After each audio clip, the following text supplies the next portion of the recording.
Hello racing fans, and welcome to our Monday preview show at Fairview, where we race on the poly track Monday the 2nd. Nice to have racing back on a Monday.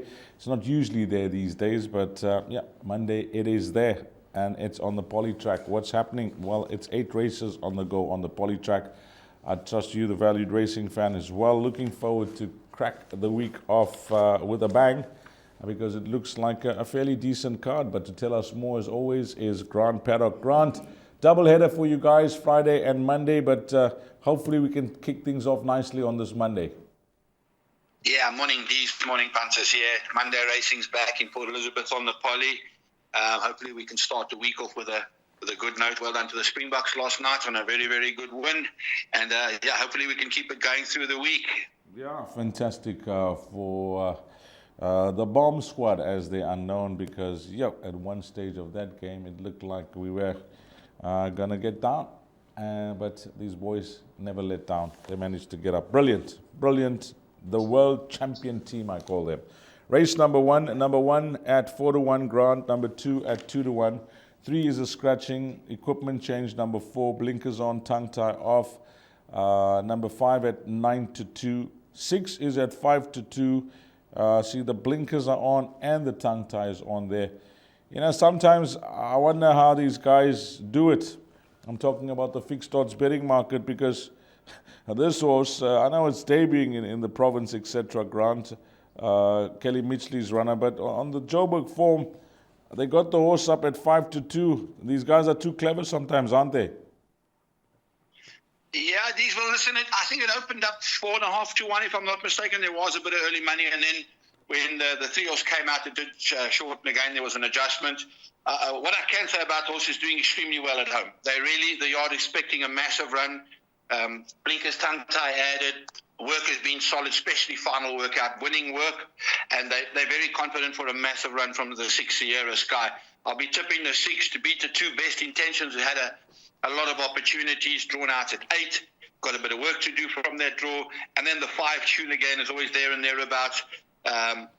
6-year-old mare in the maidens are still, and then the Royal Venus to probably round up the quartet. That's a 5-year-old. So Sierra Sky doesn't have to be too good to beat a field like this. And the yard has started to turn now, and the horses are doing very well back home. So quite a lot of confidence here, these in the 6 Sierra Sky. Well, that's brilliant, Grant, and that's why you got your ear on the ground and you say it as it is. Thank you for that. The guys will now go all in here, I'm certain, after those comments with number 6 Sierra Sky, because I couldn't see it initially, but you've given us the green light. 6, 2, and 5, but Grant really likes number 6, and so does the stable. Race number 2, start of the place accumulator. It's 1,200 meters. Let's bring up the field, have a look at the betting as the guide. Number 1 at 33-10. Horse number 2, guarding the wall, blinkers on, even money. Number 3, blinkers on, 7-1. 4 at 33-10. 5 is a 7-1 shot, and that is it. It's a small field. I'm sure you'd like to go very light here in the PA, maybe 1 or at most 2 horses. These 1 horse and 1 horse only, the 2 horse guarding the wall. Coming back to betting, this horse opened up even money. It should be 5-10 in this field. Draw 1, Louis Mkotwa, the Cotton Yards turned over nicely, and they're doing quite well. So, guarding the wall for me. Banker in the bipod, banker in the place accumulator as well. The very, very hard horse to beat. I'm tipping a 2, 1, 5, and 3 winning captain. A nice run out. The maidens last time out. He's going to be probably the horse to run into the exactors. And then the 5 and 3 to fill up the trifectas and quartet steeds. But very, very strong. Guarding the wall should be a lot shorter than even money. Well, you got your double from Grant Paddock. It's early in the meetings. That is what we like. We got a kitty now when the double arrives to play the pick 6. So Sarah Sky onto guarding the wall, races 1 and 2. And then we'll collect the cash, and we got it to invest in the pick 6 coming up in race number 3. It's at 1350 over 1,000 meters, merit rated 64 handicap. Let's have a look at it. Number 1 is at 5-1. Horse number 2 at 3-1. Number 3 at 11-2, 4, 11-2. Number 5, 22-10, 9-4, around there. 6 is at 7-1.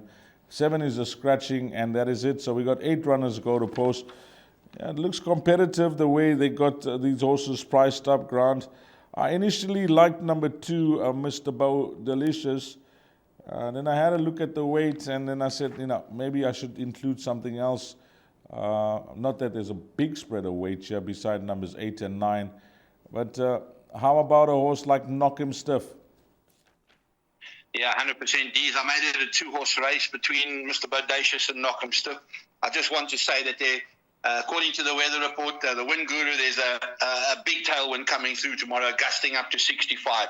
Mr. Bodacious, Polly, Yeni, he only knows one way, and that's off to the front. So he's going to be a hard nut to peg back, but Knock 'Em Stiff, very, very big runner. They fancied him to kill first time out here, and he's probably he's definitely come on from that run. From a one draw, he'll probably be sitting right up behind Mr. Bodacious and grab him late. So yeah, two-horse race for me. I'm in the camp of Knock 'Em Stiff to beat Mr. Bodacious. The filly, the 8-horse Mediterranean Goddess, she won on Friday, so we've got to see if she's going to take her part. I see they have given her an increase in weight. And then probably a horse like Seattle Rip and Cruisador to fill up trifectas and quartets. But the pick 6, you only need the 2 and the 5 Ds. But I'm with the 5 here. I'm in your camp. Okay, number 5, Money On first up for the stable. Should come on. Grant Paddock likes that. So he's given us just 2 horses for the pick 6, 2 and 5, but in the camp of number 5 as the possible winner. That is a nice minimizing of the spend, leg 1 of the pick 6. Jackpot 1, race number 4, 1400 meters. We bring up the field. Horse number 2, Son of Erupt, is at 7-2. Number 3 is trading at 18-10. Number 5, Smart View, that's around 22-10. And I see that the blinkers are on there, along with the tongue tie that was improved run last time out. Number 6 at 6-1. Another small field, but I don't know how many horses we're going to go for here, Grant. I like to play with the rule. 3 runners. These, I'm thinking more like 4 for me. Yes. Bryden. That's horse number 3 you're talking about, Grant. So Bryden Bay. Yeah. Bryden Bay, Son of Erupt, D's has got to go in. A new horse, he doesn't have to be too good to be competitive here. Smart View, and then the 6 horse, Elusive Hunter. Those are the 4 that I've singled out, but I know we have got a rule. If it's more than half, then it's the field. I don't think you need the other ones, to be very honest with you. I'm tipping at 5 Smart View, from 3 Bryden Bay, the 6 Elusive Hunter, and 2 Son of Erupt. And I honestly think those 4 will be enough in the pick 6. Well, that is a nice way to go. 5, 3, 6, and 2. And these small fields, if you try and just minimize it for trifectas and quartets, you usually get a fair return on your investment, especially if you try and play it multiple times in these smaller fields. But it's all about the combination falling into place. And Grant has given us some nice guidance here. 5, 3, 6, and 2, the numbers to play around if you want to try and catch this trifecta and quartets, and use those numbers in the pick 6 and jackpot. That was jackpot 1. Jackpot 2, race number 5, on the dot, 1500 hours if things go to plan. It's a fillies and mares 62 handicap. It's over 1400 meters. Let's get straight into it. Number 1, 6-1. 2 is at 9-2. Horse number 5 is at 9-2. Number 6 is at 7-1. Then we got horse number 8 at 6-1. Yeah, Grant, this type of race, firstly, horse number 4, Eat, Pray, Love. What happened last time out? I see nothing reported in the form guide I'm using, which is the computer form, but that was just no run, eased out of it. Yeah, no run, eased out of it. Listen, she's been off over 3 months. I'm not sure if she's going to need a run, but from draw 10, she's definitely no 5-2 shot. They're obviously marking up on the Korea Free partnership here. She's got a lot of work to do to get in front of a horse like Dawn of Gold. There's no doubt about that. She's the class filly in the race. Being a merit rated 62, there's not much of the class. It's a field race in the pick 60s. There's a lot of very moderate horses here. I am tipping Dawn of Gold to beat $1 Million Girl, Colorama, and to round it off, Eat, Pray, Love. But a weak field, and we need to go the field, there's no doubt. Okay, you've given us your guidance, so we appreciate that. Don't take a chance here in race number 5. Grant Paddock says include the field. If you're running in the pick 6 or whatever bet you've taken, it's jackpot 1 or 2. just sit back and, yeah, you are safe, and maybe you'll get the result that you want, which is the worst result when you include the field. Race number 6, 1,600 meters. We'll bring up the field. Number 1 is at 5-2. Horse number 2 is at 7-2. Then we move along to number 4. That's trading at 5-1. The 5-2 shot here is Hugs and High Fives, Gavin Smith's runner. And then number 6, Union Rose, is at 5-1. It is double figures, the balance. I see there is a form update for number 8, 10th, beaten 8 lengths. That was on Friday. Yeah, I like the look of this race, Grant. The reason being is, again, I looked at this card, and the reason I liked it, Grant, is that these smaller fields, if you're a trifecta quartet player, these are the fields that you want to try and catch those bets multiple times. Yeah, there's no doubt, and especially when there's horses that are false prices. Number 1, Better Baby, 5-2. Once again, it's the Greep and Fourie favourite. Far too short. I do not think the Poly Mile with a short run-in and a monster tailwind is going to suit this filly. She takes forever to get going. She's probably going to be a better horse against her own sex and over 2,000 metres. So definitely not for me. I'm crossing that one. The other horse, Hugs and High Fives, I've done my life on her. Last time she showed a little bit of improvement in her form running on the grass. Her previous Poly runs were very, very weak. I'm very strong on this horse, and I normally don't do this. These are going for a horse that's just won a maiden. But the report back from the yard on Union Rose is that he's doing unbelievably well. He's done enough Poly work. His work before he won was actually all on the Poly, and then he won a superb race last time out, and they're expecting him to go back to back. So he's my nap, and he's my value. He's my value on the day, and at a decent price. I think he's trading at about 5-1. There's good value there. His stable companion, Maldana, he'll be there and thereabouts, there's no doubt. And then Hugs and High Fives to complete the trifecta. I'm tipping at 6, 5, 4 and 2, but I'm strong in the camp of Union Rose. Thank you for that. Number 6, Union Rose, can be used in your multiples on the day.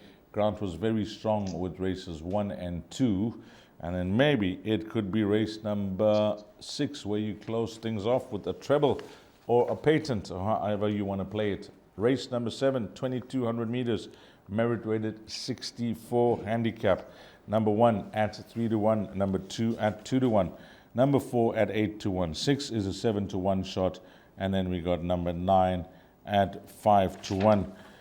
Yeah, this race, Grant, we thank you for your feedback on every time we do the show when it comes to all the stables. But in particular, you seem to get it right when it's Kelly Mitchley's runners. What about this runner? Can she have a fantastic day? Because she's got some nice runners that you think can win. What about race number 7? I thought her runner here was a massive chance, number 2. Yeah, 100%. They're expecting a monster day tomorrow, and hopefully it only gets stronger as the day. The last 2 is definitely their strongest 2. This horse, Kani Mambo, has got the beating of this field, course and distance specialist. One negative, tailwind. He takes a bit of time to get going, so Sean's going to have him a little bit closer to the speed. Also, very weak field. He's got this field at his mercy. I expect him to win and to win well. In the dangers are like Bella's first wave, which had a decent post-maiden run, but it took forever to win a maiden. The likes of Walt Whitman now trying the trip as a 3-year-old, not going to be easy, carrying 60.5, there's no doubt. And then a horse like Wolfram. But Kani Mambo, definitely a solid banker for me. I'm tipping at 2, 9, 1 and 4. But as I say, pick 6 banker, Kani Mambo.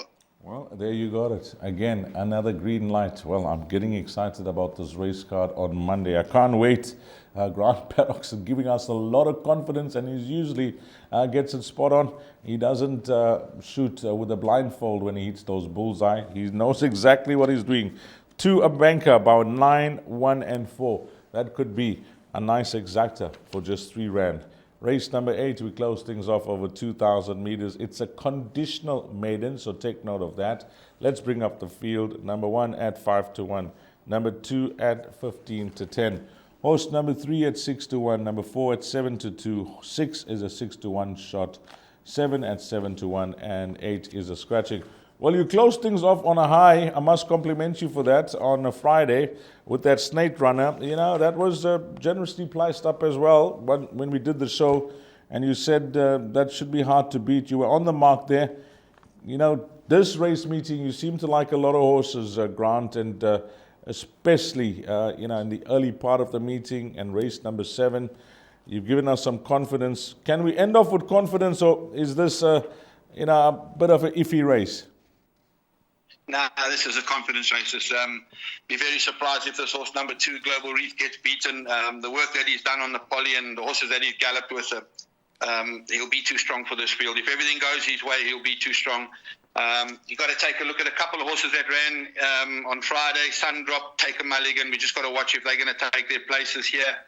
And yeah, very, very hard horse to beat. These top work back home. And not the best of fields, to be very honest with you. He's the nap of the day, best bet. I think he's trading at 15 to 10, very, very generous. He should be deep in the red. So, yeah, Global Reef to beat the 4, the 6, and the 1.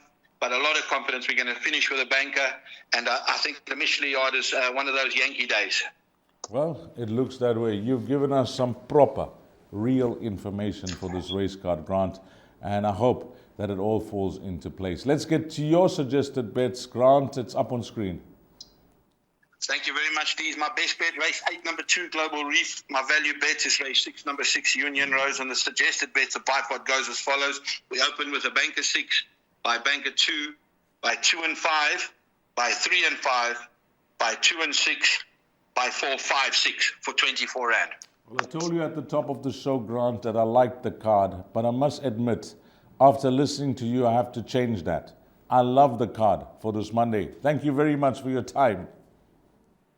Thank you very much, Dees, and good luck to those punches tomorrow. Goodbye.